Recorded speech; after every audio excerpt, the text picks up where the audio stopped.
Тағам өнімдерінің сапасы және қауіпсіздігі пәні бойынша төртінші дәріс. Төртінші дәрістің тақырыбы: өнімнің сапа көрсеткіштерін анықтау әдістері. Дәрістің мақсаты өнімнің сапа көрсеткіштерін анықтау әдістерін игеру. Бірінші сұрақ: өнім сапасын органолептикалық бағалау. Екінші сұрақ: сапа көрсеткіштерінің органолептикалық жіктелуі.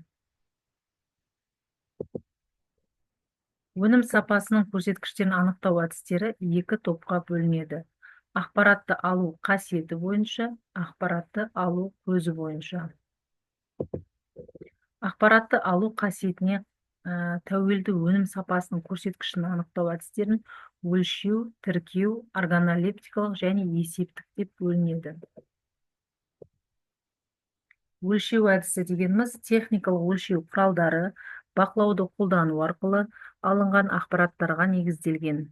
Қазіргі уақытта қолданылатын тамақтану өнімдерінің тұтынатын қасиеттері мен химиялық құрамын анықтауға қолданылатын техникалық өлшеу құралдары әртүрлі. Өлшеу әдістерінің көмегімен масса, көлем, оптикалық тығыздық, құрам, құрылым және тағы басқа сол сияқты көрсеткіштерді анықталынады. Тіркеу әдістері: қандай да бір оқиғалардың, заттардың немесе шығындардың санын есептеу мен бақылау негізінде жүзеге асатын өнім сапасының көрсеткіштерін анықтайтын әдістер.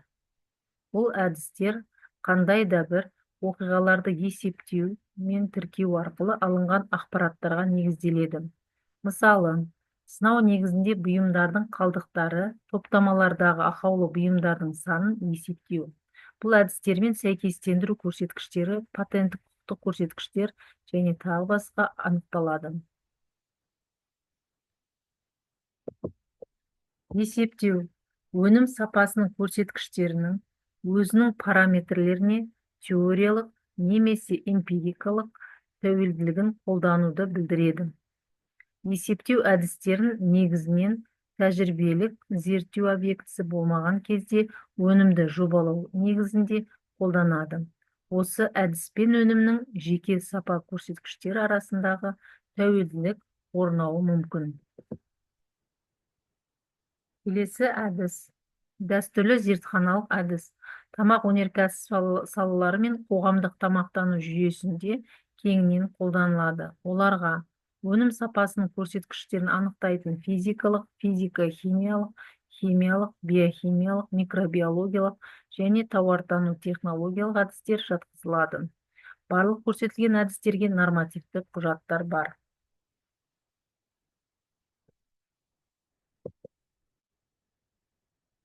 Келесі әдіс әлеуметтік әдістер. Нақты және мүмкін болатын тұтынушылардың пікірлерін жинап талдауға негізделген өнімді нақты тұтынушылардың пікірін жинау ауызша әдіспен, сауалнама көмегімен немесе анкета тарату, конференциялар, жиналыстар, көрмелер ұйымдастыру және дәмін тату және сол сияқты жолдарымен жүзеге асады. Қызығушы тізімдемелердің қатысуымен бұл шараларды жүргізу өнім сапасын бақылау мен бағалауда біртұтас әдіснаманы жасап шығаруға және жіберілген қателерді түзетуге, тікелей шараларды қабылдауға, тамақ өнімдерінің түрлерін жақсартуға мүмкіндік береді. Бұл әдісті салмақтылық коэффициентін анықтауда қолданады.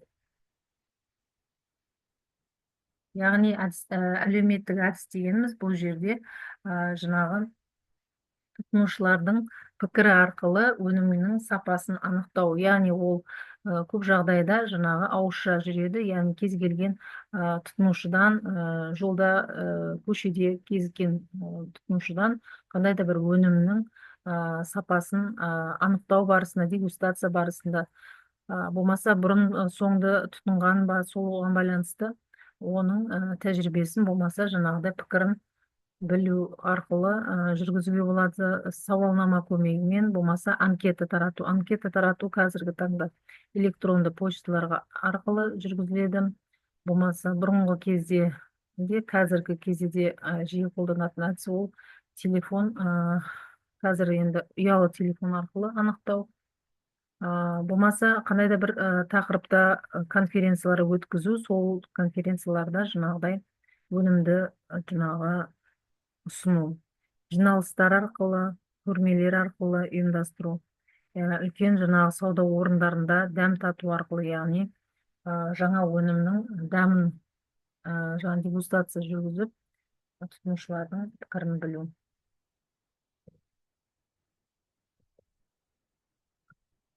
Келесі әдіс сарапшылық әдіс. Сарапшы қабылдайтын шешім негізінде жүзеге асады. Бұл әдіс басқарудың түрлі сатыларында ескерілетін көрсеткіштер номенклатурасын анықтағанда сапа деңгейін бағалау балмен кеңінен қолданады. Сапаның жеке және кешенді көрсеткіштерінің жиынтығы негізінде қорытынды көрсеткіштерді анықтау кезінде және өнім сапасын куәландырғанда қолданылады. Сарапшылық бағалаудың негізгі операциясы болып, жұмысшы және сарапшы топтың құралуы, өнім жүктемесі, сапа көрсеткішінің сызбасын тұрғызу, сарапшылардан жауап алу және сарапшылар мәліметтерін өңдеу үшін анкеталар мен түсіндіру жазба хаттарын дайындау болып табылады.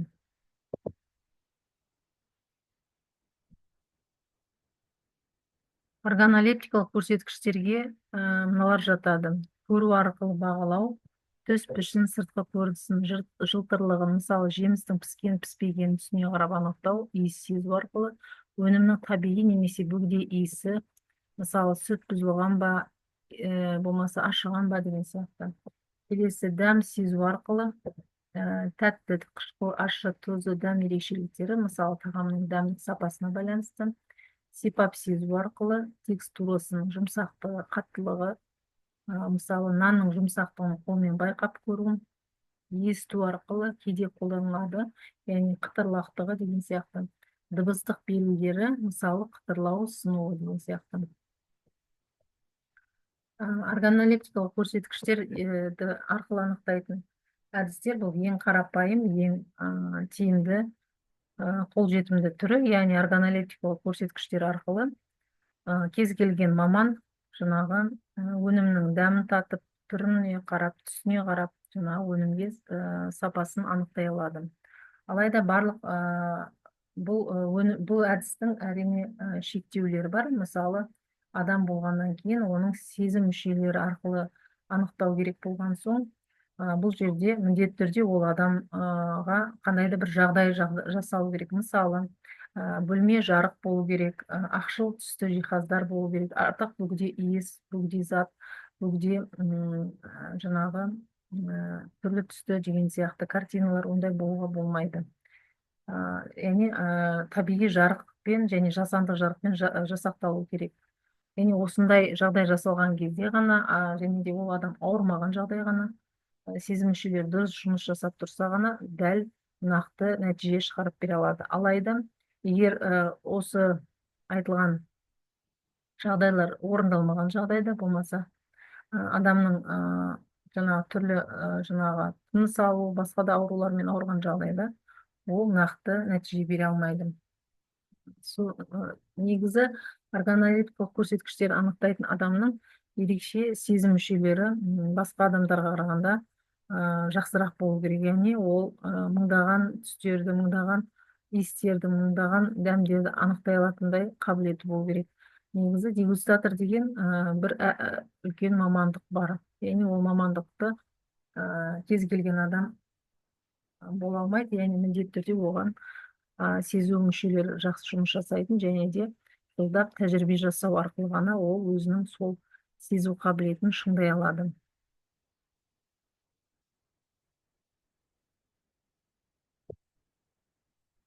Сезім мүшелерінің көмегімен бағаланатын сапаның органолептикалық көрсеткіштері. Көру арқылы, яғни сыртқы түрі, пішіні, жылтырлығы, мөлдірлігі,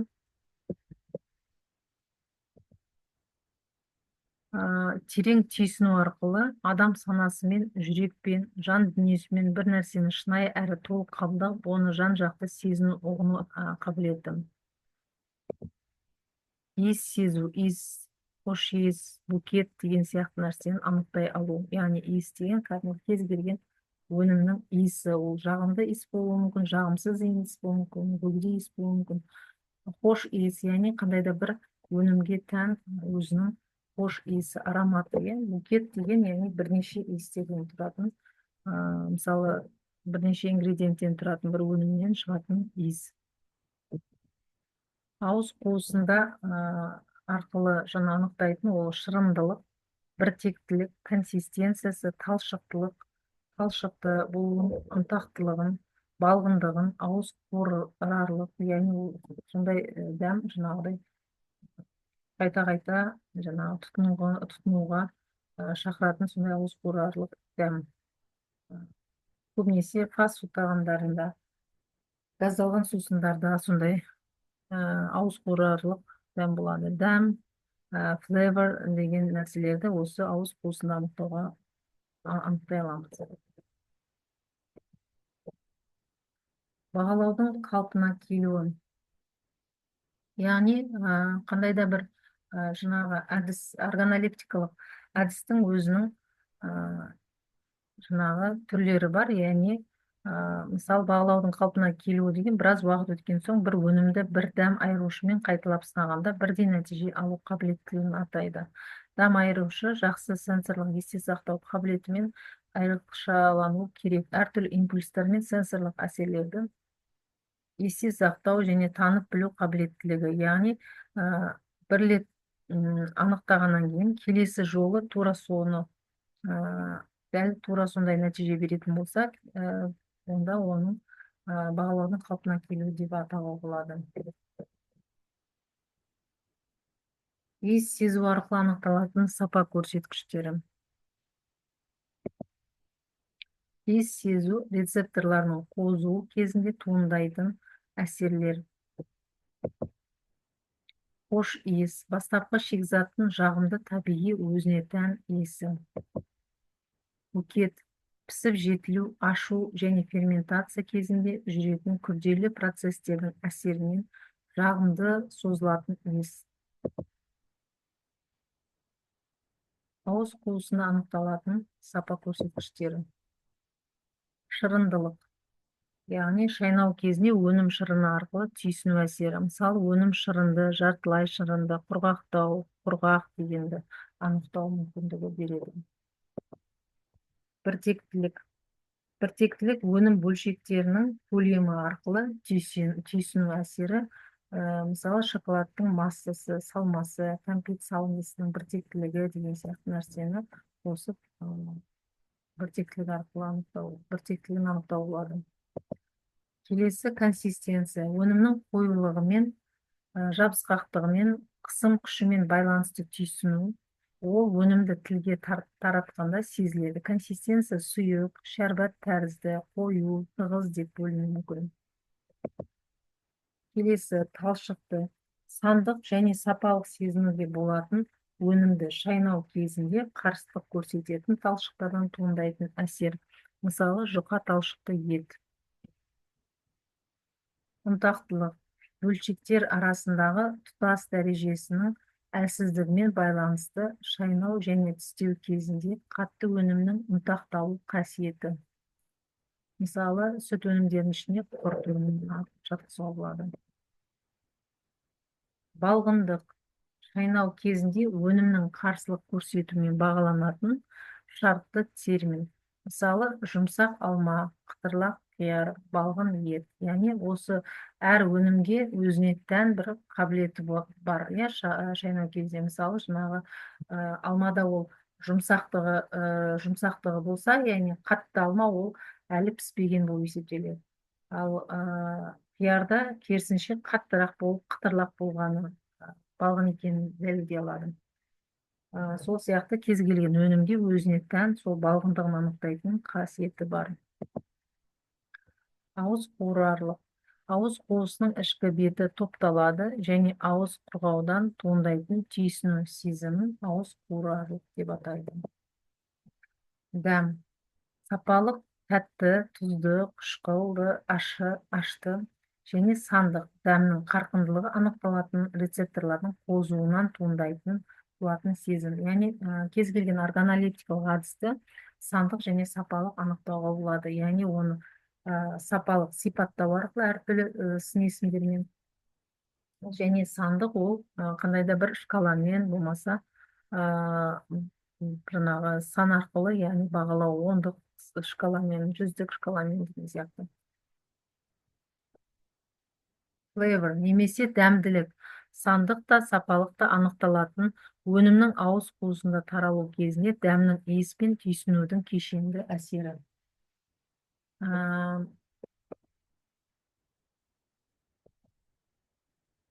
Физика-химиялық әдістер өнімнің құрамын, қасиеттерін және құрылымын физикалық және химиялық заңдылықта сүйене отырып зерттейтін әдіс. Бұл әдіс өнімдегі белгілі бір заттардың мөлшерінің сапасын және әрекеттесу ерекшеліктерін анықтауға мүмкіндік береді.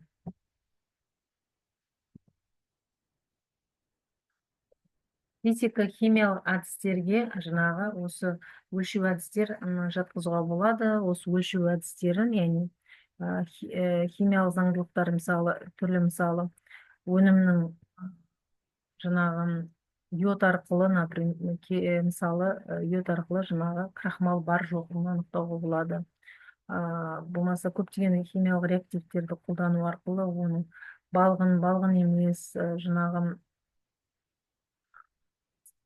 қышқылдылығы жоғары емес екендігін анықтауға, мысалы титрлеу әдісі арқылы жаңағы өнімнің натрий уаштың жаңағы